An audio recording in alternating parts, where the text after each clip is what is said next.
মহারাজাই একমাত্র একতার প্রতীক। মহারাজার হাতকে আমরা আগামী দিন আরো শক্তিশালী করতে হবে। তাই মাথায় রেখে বন্ধুগণ, আগামী এডিসি নির্বাচন হোক, আগামী যে কোনো নির্বাচনে আমরা মহারাজাকে সমর্থন জানিয়ে মহারাজার হাতকে শক্তিশালী করে এই রাজ্যকে শ্রেষ্ঠ রাজ্য প্রতিষ্ঠা করার জন্য ভারতবর্ষের সবচেয়ে উন্নত রাজ্য, শ্রেষ্ঠ রাজ্য গঠন করার লক্ষ্যে আগামী এডিসি নির্বাচন তো আছে। এই নির্বাচনে যাচাই ষড়যন্ত্র করুক না কেন, বিকাশ বাবু ষড়যন্ত্র করে আমাদের ওই যে কি যে বলে রেবতী ত্রিপুরা থেকে আরম্ভ করে আরো কয়েকজন আছে, আপনারা নিশ্চয়ই জেনেছেন। তারা ওই প্রফেসর ডক্টর মানি শাহ যখন বাঁশি বাজায় তখন ওনারা ওই বাঁশির তালে তালে নাচে, জানেননি? ওই শিবুকনি যে গক্রিদা বাইদা ও বাইদা যখন বাঁশি টামো আপনাকে রেবতী ত্রিপুরা মুসাও, আপনাকে বিকাশ দেবর মুসাও, আপনাকে সেই প্রফেসর শিখলা ছেলা তাও বিভিন্ন দেবর মুসাও দায় না দেখা যায় তাকুর ত্রিপুরা আসনে একটা কক্সায়া ভিলেজ কমিটি নির্বাচন বিভাগে কক্সায়া, ত্রিপুরা আসনে হামপ্রাণ একটা কক্সায়া। অবরণ সিং তিনি ভুতু চাই মানো, অবরণ তিনি সমর্থন খাই মানো।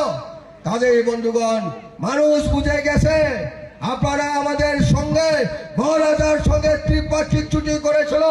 সেই ত্রিপাক্ষিক চুক্তিতে কি লেখা আছে?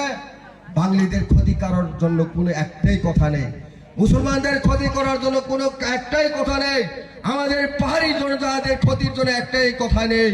সেখানে শুধু ত্রিপুরাকে আরো উন্নত করার জন্যই আমাদের সঙ্গে দেশের গৃহমন্ত্রী অমিত শাহকে সেদিন 2024 সাল লোকসভা নির্বাচনে ওনার উত্তর নর্থ ব্লকে সেদিন চুক্তিবদ্ধ হতে হয়েছিল, চুক্তিবদ্ধ করতে হয়েছিল। সেই চুক্তিবদ্ধের নাম হচ্ছে ত্রিপাক্ষিক চুক্তি, ত্রিপার্টেড এগ্রিমেন্ট।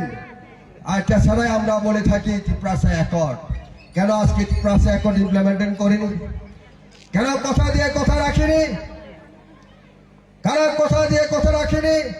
কারা রাজনীতিক খেলা করছে? কথা দিয়ে কথা রাখিনি বিজেপি দল।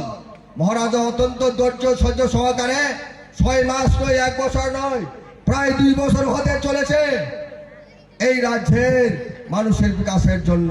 কিন্তু আর কতদিন আমরা ধৈর্য সীমা, তো একদিন সেই ধৈর্যের সীমা বাড়বে। তাদের বন্ধুগণ, আমরা অত্যন্ত পরিশ্রান্ত। এই রাজনীতি চলচাত্রী খারাপি রাজনীতিকের কথা আমরা বুঝতে পেরেছি। আগামী দিন মানুষকে বোকা বানিয়ে রাজনীতি করতে পারবে না।